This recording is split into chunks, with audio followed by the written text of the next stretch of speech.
Ce voisin paresseux est parti couper un arbre avec une hache tellement émoussée qu'elle en était ridicule. Et au lieu d'y arriver, il s'est fait violemment attaquer par un essaim d'abeilles. Celui qui ne vaut rien, ce n'est pas quelqu'un d'autre, c'est bien moi, un bon à rien, incapable même d'aiguiser une hache. Tout en se plaignant sans arrêt, ce voisin paresseux aperçut un charpentier travailleur qui construisait sa maison avec une facilité et une rapidité déconcertantes. Quand il comprit que la tempête allait arriver, il marmonna à voix basse. « C'est vraiment trop injuste. Moi, je vais sûrement être emporté par les eaux, alors que lui pourra se cacher dans cette maison parfaite et rester sain et sauf. » Ses yeux se remplirent aussitôt de jalousie et de rancune. Alors, il prit un air mielleux à l'excès, s'approcha et dit « Bonjour, grand frère, mon ami le plus attentionné. Je suis venu exprès pour prendre un café avec toi. Entre bons amis, on devrait se voir plus souvent, non ?» Le charpentier, réchauffé par ces paroles, arrêta tout de suite son travail, prépara du café et tous les deux discutèrent ainsi jusqu'à très tard. Quand le voisin paresseux fut parti,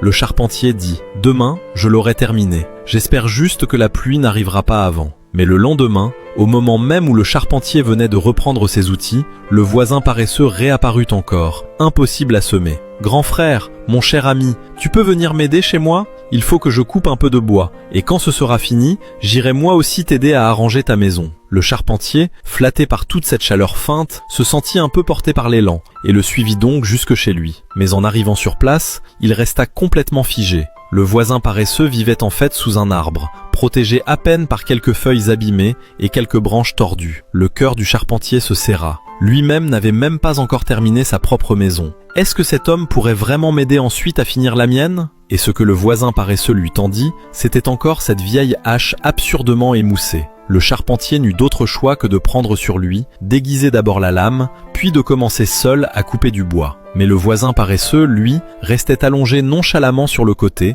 et ne cessait de donner des ordres. « Coupant encore une, juste une. Maintenant, coupe aussi celle-là. Encore une, juste une seule. » Toute une journée fut ainsi gaspillée. Quand le charpentier revint brusquement à lui, le soleil était déjà couché. Il bondit d'un coup et se mit à courir comme un fou vers sa propre maison, brûlant d'inquiétude à l'idée de fermer son abri avant la grande pluie. Mais il était déjà trop tard. Le voisin paresseux avait réussi son coup. Il l'avait retenu exprès pour l'empêcher de terminer sa maison. La pluie arriva avant le dernier mur de la maison. La tempête s'abattit avec violence, détruisit tout, emporta tout, et la maison que le charpentier avait bâtie au prix de tant d'efforts resta ainsi inachevée. Au bout d'un certain temps, parce qu'il avait traîné trop longtemps avec ce voisin paresseux, ce charpentier pourtant travailleur commença lui aussi à suivre cette bande, à boire avec eux, à courir après les femmes avec eux, à faire ses rêves misérables collés à la poussière, à penser comme eux, et finit même par accepter de rester piégé dans la même vie pourrie qu'eux. Dans la vraie vie, c'est pareil. Certaines personnes remplies de jalousie te gardent discrètement occupé sans arrêt, avec un seul objectif, t'empêcher d'achever cette œuvre capable de te conduire vers la réussite. Quand tu t'en rends compte, tu es déjà devenu comme eux, à faire des rêves rabougris et à mener la même vie misérable et lamentable. Si tu es né pour aller plus haut, alors éloigne-toi vite de cette bande de paresseux. Il y a aussi des amis avec qui tu ne devrais jamais marcher côte à côte, parce que ces gens ont une vision étroite, de petits rêves, vivent dans la pauvreté de l'âme, et finiront forcément par t'entraîner avec eux dans ce destin complètement pourri.